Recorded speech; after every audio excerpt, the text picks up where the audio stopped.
Dia tak mau dengar kebenaran. Abu Lahab tak mau dengar kebenaran.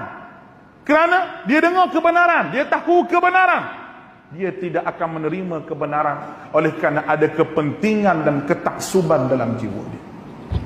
Kita balik pada zaman kita ini. Bila kita sebut hujah dan dalil, ada orang mengajar tidak pakai hujah, tak pakai dalil, sebab dalil ni berat, hujah ni berat. Dia pakai qala syekhi, berkata guru kami, berkata guru kami, berkata guru kami. Qala nabi, qala rasul, tak ada. Qala sahabah, tak ada, tak pakai. Sebab apa? Berat sangat, berat nak terima, tak boleh. Bila ada orang yang mengajar dalil, orang nak terima dalil, sebab orang nak kepada kebenaran, orang nak pada kebenaran, orang nak dengar dalil. Bagi dia, orang yang dengar dalil ini menutup puyuk nasi dia. Lalu dia membina ketaksuban. Setelah kita berkata benar dan kita sebut dalil, dia tuduh macam-macam. Tuduh macam-macam. Di antara peluru yang paling laku di abad dunia sejak daripada penjajahan Inggeris sampai ke sekarang, iaitu perkataan Wahabi. Ini paling laku sekali. Tak betul dengan hak dia pegang, Wahabi. Tak betul dengan hak dia pegang, Wahabi. Kita nak tahu betul ke tak saya sebut ni? Betul ke tak? Dia kata tak kira betul tak betul. Hak daripada mulut Wahabi semua tak boleh pakai. Teruk gitu. Teruk kalau main gitu, teruk. Apa benda Wahabi ni? Wahabi itulah. Wahabi semua tak boleh. Tak boleh semua Wahabi ni. Nak wirid kuat-kuat pun tak boleh, nak betul pun. Siapa dia kata? Siapa dia kata begitu? Siapa dia yang bisik telinga awak begitu sebab kerana apa? Syekh Muhammad Abdul Wahab yang disebut Wahabi, tak ada kena-mengena pun dengan nama orang, nama dia Muhammad At-Tamimi nama dia. Kenapa sebut Wahabi? Ayah dia nama Abdul Wahab. Kenapa pula ayah dia yang kena?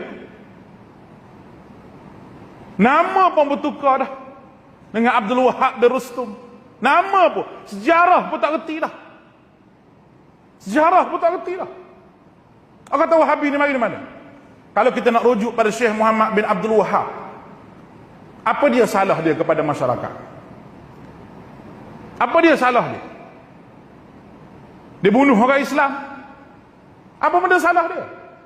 Salah dia sebab meruntuhkan khurafat-khurafat yang ada di bumi Mekah. Pada zaman Mekah itu di bawah Utsmaniyah Turki. Itu salah dia. Kerana Utsmaniyah pada ketika itu hak rapat dengan dia ni ulama-ulama sufi, ulama-ulama tarekat. Bila Syekh Muhammad Abdul Wahab dia nak kuasa politik, bagi dia pada ketika itu dengan kuasa politik dia boleh bantras benda-benda khurafat. Dia buat baik dengan orang yang paling kuat di Saudi. Apa dia? Bani Saud. Bani Saud. Sampailah semua terbongkar dan sampailah semua sekali yang kita sebut sebagai kubur, sembah kubur itu tidak ada. Kalau tidak kerana dia, tak tahu bumi Mekah ni jadi apa. Dia kata kalau begitu bumi Mekah ni dipegang oleh Wahabi. Dia bukan bezalah mazhab Hambali dengan Wahabi. Kebetulan Imam Muhammad bin Abdul Wahab ni dia bermazhab Hambali. Bermazhab Hambali. Siapa tak sedar Hambali ke Wahabi?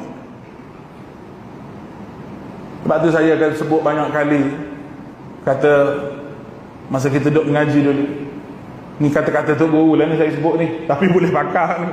Dia kata kalau Allah Ta'ala nak masuk Syekh Muhammad Abdul Wahab ni ke syurga, padan dengan orang kata ke dia, padan dengan hak fitnah dia. Berapa banyak mulut-mulut ulama yang fitnah dia. Yang menjadi masalah, kita mencerca Syekh Muhammad Abdul Wahab itu sampai di bumi Malaysia dulu nak banding dengan kitab yang menjulang tinggi jasa-jasa Muhammad bin Abdul Wahab. Itu yang menjadi masalah. Qadarullah, Tuhan takdir begitu untuk kita bersihkan nama kembali. Allahu Akbar. Boleh tuan-tuan? Saya sebut terang-terang, kata Wahabi ikutlah tuan-tuan. Orang tu apa boleh Wahabi boleh Wahabi apa tuanku Syed Sirajuddin. Dia sebut dah. Ada apa boleh bukan mazhab Wahabi. Dia tak mengaku Wahabi itu apa? Orang kata boleh Wahabi boleh. Wahabi apa? Apa benda Wahabi? Wahabi tak kunut. Oh banyak negara-negara dunia tak kunut semua jadi Wahabi.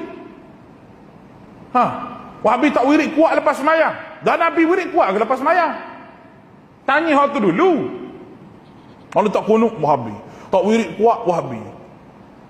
Sebab apa? Sebab tak wirid kuat jadi tak wirid. Tak wirid tu masalah kamu, bukan masalah tu imam. Tapi tak faham. Tak faham tu jadi bergaduh laporlah tamat masjid begitu begini. Tak faham sunnah Nabi tu apa dia. Allahu akbar. Minum air dulu sikitlah. Nah, Tuhan dikasihi oleh Allah. Tak tahu nak kata Wahabi ke apa ke? Kata pi tak apa. Kalau kita buat benda-benda yang sunnah Nabi, orang kata Wahabi malu apa? Nabi orang kata dia gila lagi tak apa. Sebab Nabi betul duduk di sisi Allah Ta'ala. Kita baca dengan hadis Bukhari, hadis Muslim, hadis begini Nabi sebut begini, orang kata Wahabi. Pelik apa? Apa yang nak dihairankan? Kata lagi. Tak terjejah pun akidah kita. Kalau akidah kita betul, tak terjejah pun cari makan kita, duduk makan hari-hari tak ada. Duduk makan kenyang situ. Cuma nak mengajak negeri-negeri yang dipegang agamanya oleh orang-orang yang mungkin dia ni jaga perut nasi dia pun ada. Nak jaga macam-macam lah. Oleh kerana naik tu dengan politik juga. Tapi dia tak bagilah orang baca dalil semua ni.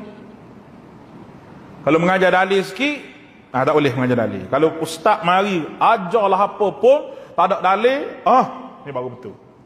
Kalau tak ada dalil tu sedap. Kalau ada dalil ni hadis Bukhari, ni tak sedap, ni tak boleh. Ada dalil tak boleh, sebab berat dalil nak terima ni berat. Jadi orang asli lah orang asli pun nak ke dalil. Betul ke tak?